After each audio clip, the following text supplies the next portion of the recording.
하나님께 나오는 사람들을 완전하게 구원하실 수 있습니다.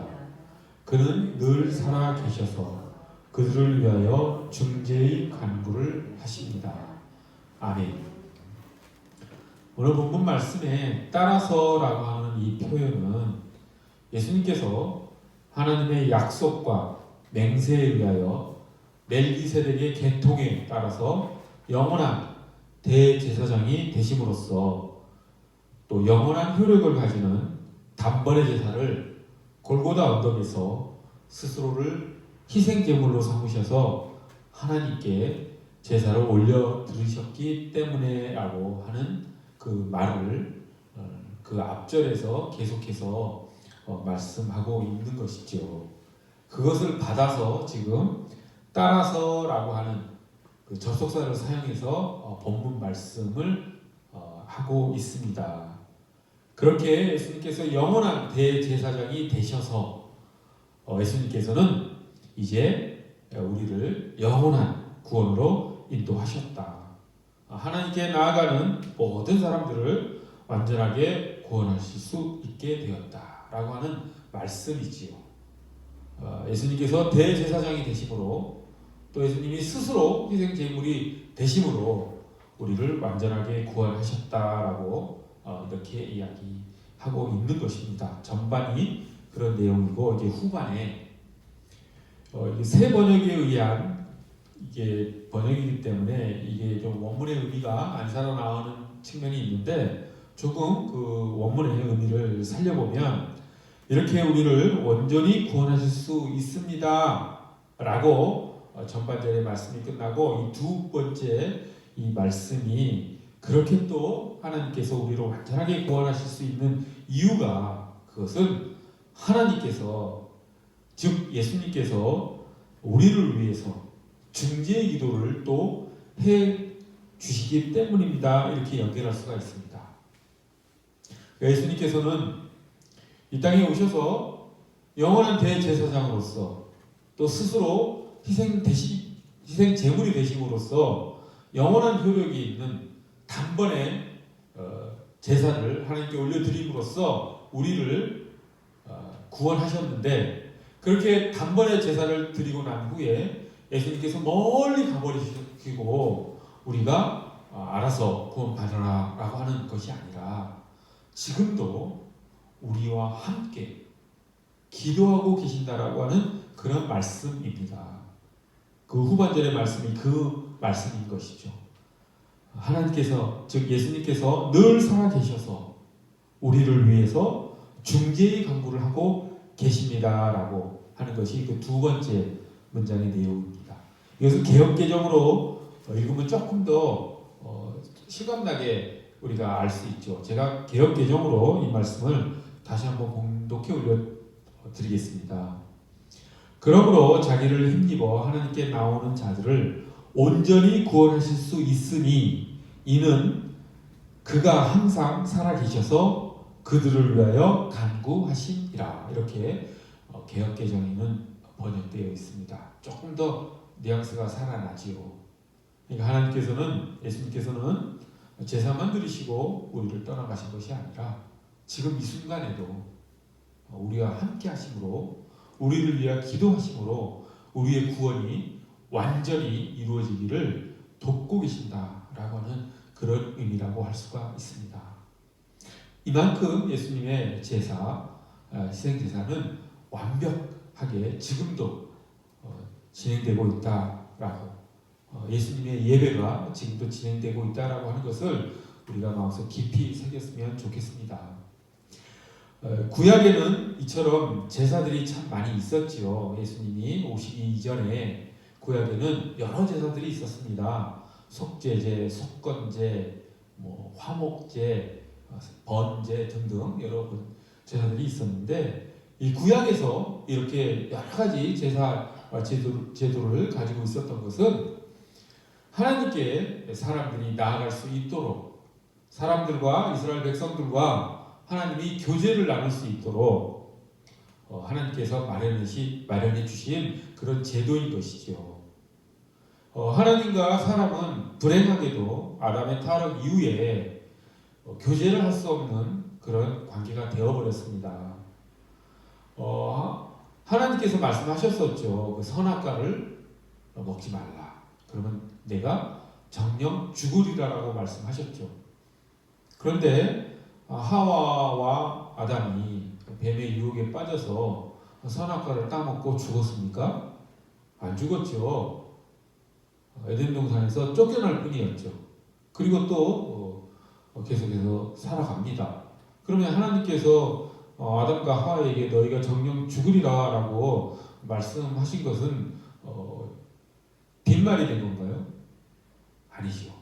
성경에서 말하는 죽음이라고 하는 것은 육체적, 생물학적 죽음을 의미할 때도 있지만 그보다는 하나님과 단절된, 분리된 삶을 죽음이라고 말을 합니다. 그러면 하나님의 말씀이 맞지요. 에덴 동산에서 하나님과 교제를 하면서 살았던 아담과 하와가 선악과를 따먹음으로써 하나님과 분리됨으로써 죽은 것입니다. 자, 이처럼 아담이 죄를 짓고 하나님으로부터 분리된 이후, 즉 죽은 이후에 사람과 하나님의 관계는 단절이 되어버린 것이죠. 그 단절된 사람과 인간의 관계를, 사람과 하나님의 관계를 하나님께서 긍휼히 여기시고 그 관계를 다시 이어주시기 위해서 하나님께서 제사 제도를 이스라엘 백성들에게 만들어 주신 것입니다.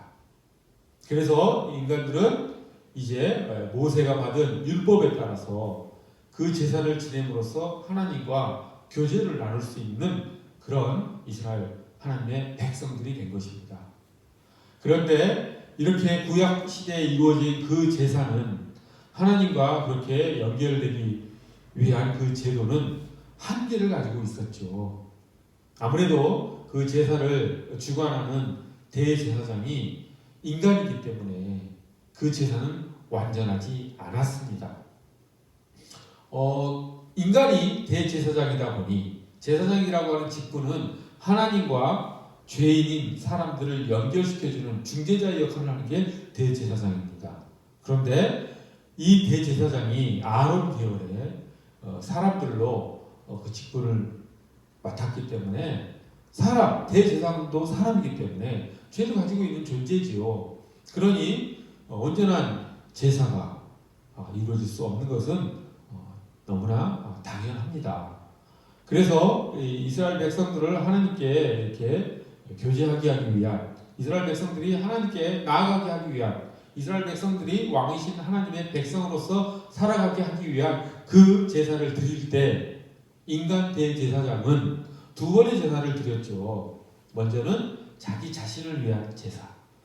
대제사장도 죄인이다 보니 자기가 죄인인 것을 하나님 앞에 고백하고 용서를 받은 이후에, 용서를 받은 이후에 이제 백성들을 위한 제사를 두 번째로 드리는 그런 두 번의 제사를 드릴 수밖에 없었습니다.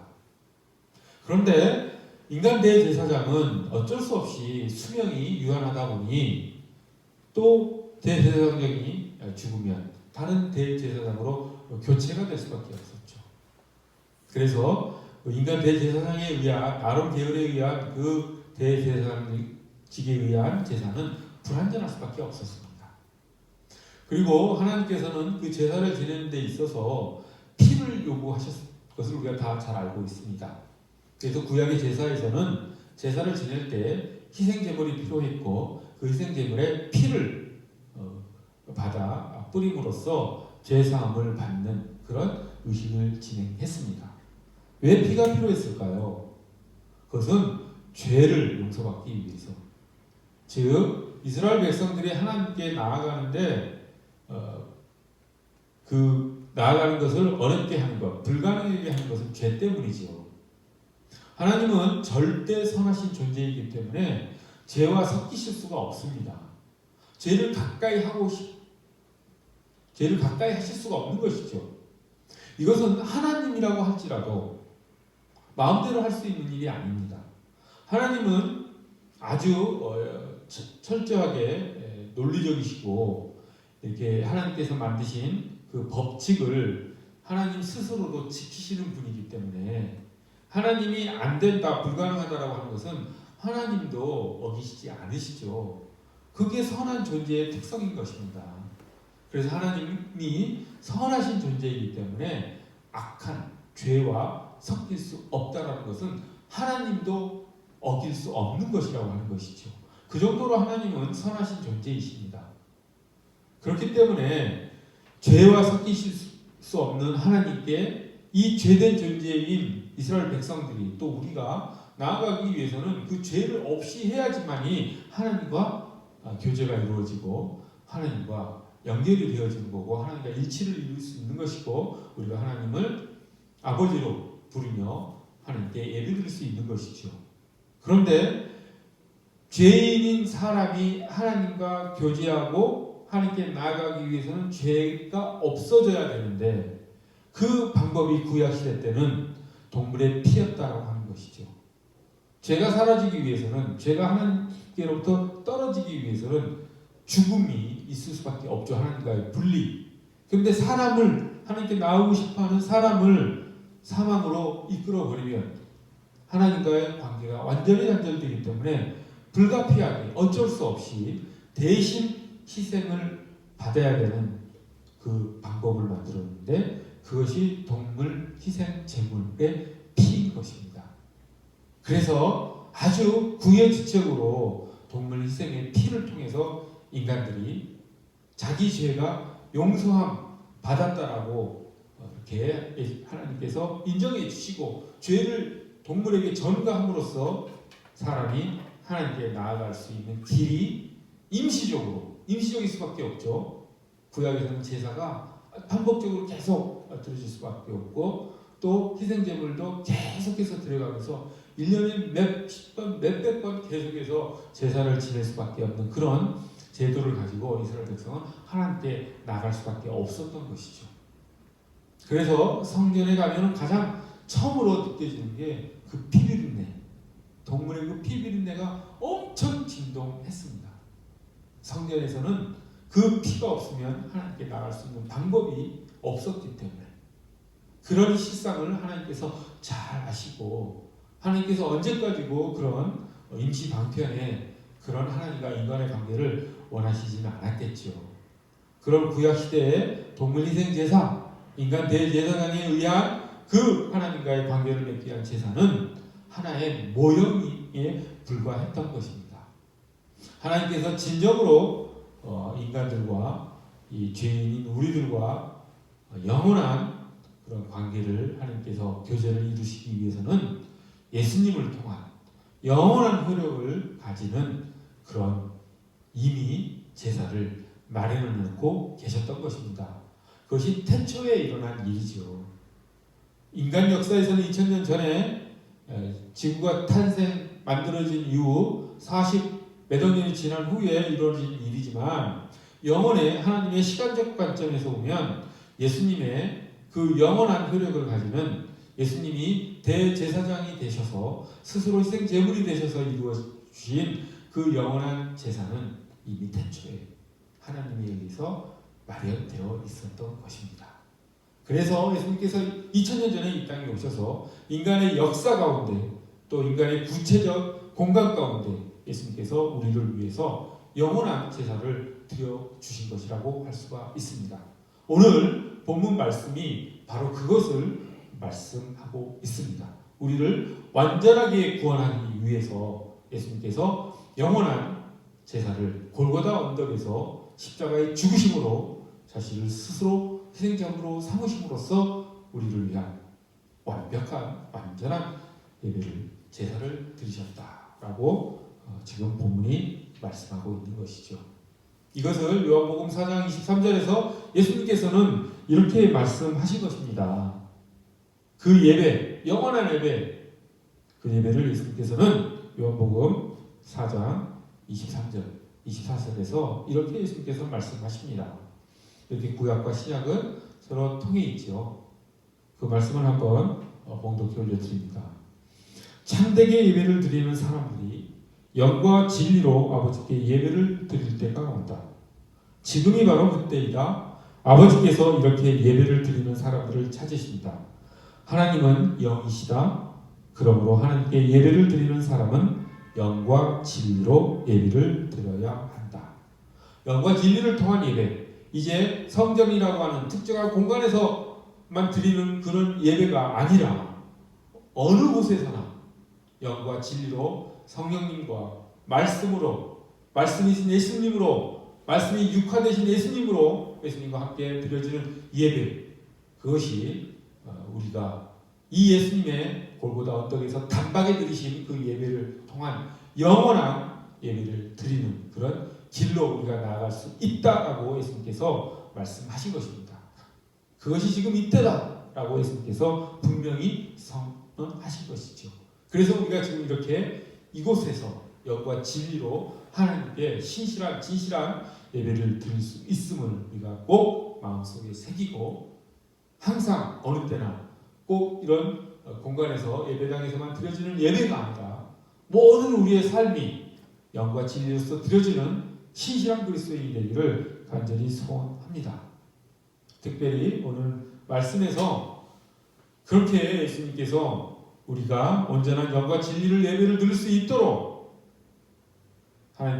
예수님께서 성부 하나님께 이렇게 우리를 위해서 간구하신다는 것을 또 우리가 마음속 깊이 새겼으면 좋겠습니다.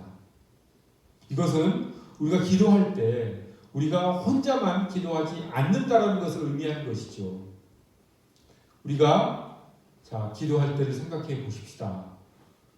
교회에 와서 기도 드릴 수도 있고, 자기 방에서 기도를 드릴 수도 있고, 자기의 일을 하면서 기도 드릴 수도 있고, 길을 걸어가면서도 기도 드릴 수도 있습니다.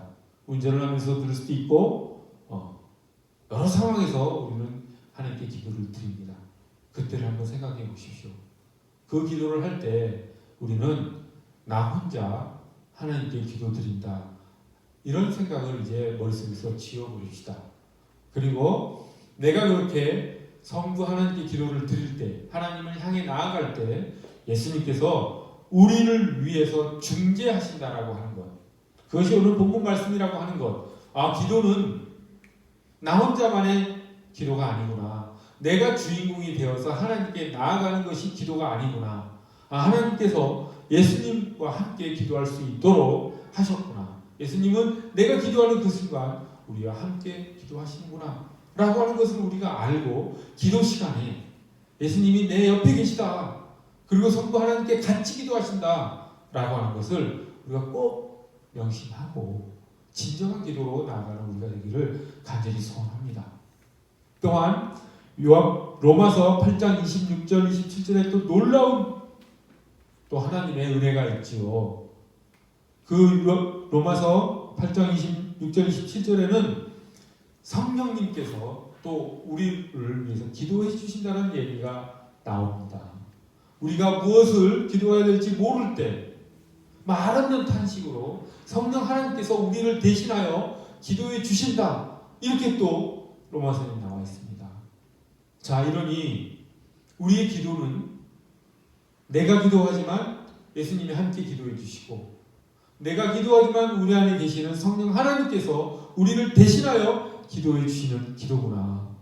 내가 무엇을 기도해야 될지 모르고 내가 기도 안 하고 있을 때조차도, 내가 하나님을 잊고 있을 때조차도 우리는 하나님께 선택받은 은혜로운 하나님의 자녀로서 살아가는 존재이기 때문에 우리 안에 계신 성령님께서 우리를 대신하여 기도해 주시는구나 라고 하는 것을 로마서 8장에서 분명하게 말씀하고 있습니다.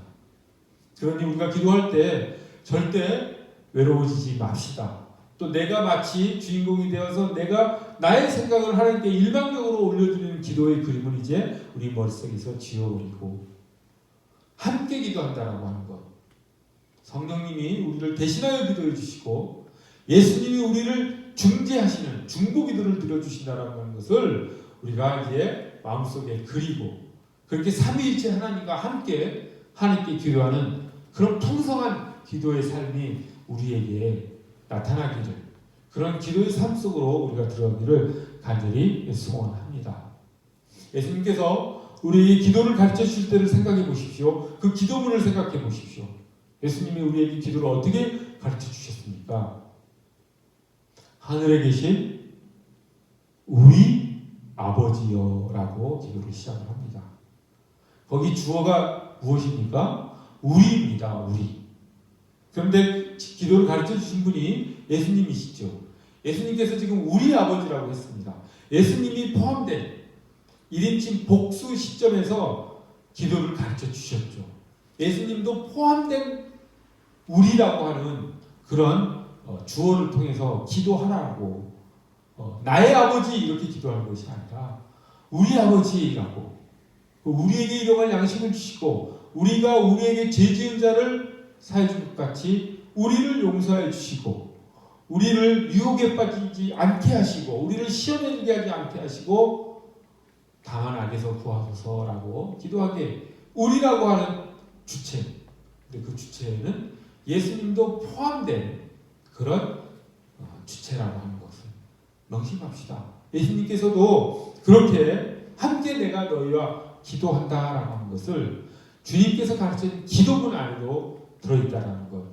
그래서 결코 기도는 골된 개인이 어떤 한적한 공간에 가서 주님과 1대1로 만나 드려지는 기도라는 그림보다도 함께 삼위일체 하나님과 함께 또 공동체 그리스도인들과 함께 드리는 기도가 진정한 하나님께 올려드리는 그런 기도인 것을 우리가 명심했으면 좋겠습니다.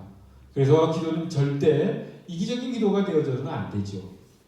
우리를 위한 기도, 이웃을 위한 기도, 그런 기도를 드려나가는 우리 교회가, 우리 그리스도인들이 내가 되기를 간절히 소원합니다. 그렇게 삼위일체 하나님과 함께하는 풍성한 기도를 드려나가는 우리 모두가 되기를 간절히 소원합니다. 기도하겠습니다. 거룩하고 자비로우신 하나님 아버지, 우리의 기도가 더욱 풍성해지고 삼위일체 하나님과 함께하는 기도로 나아갈 수 있도록 저희를 인도하여 주시옵소서.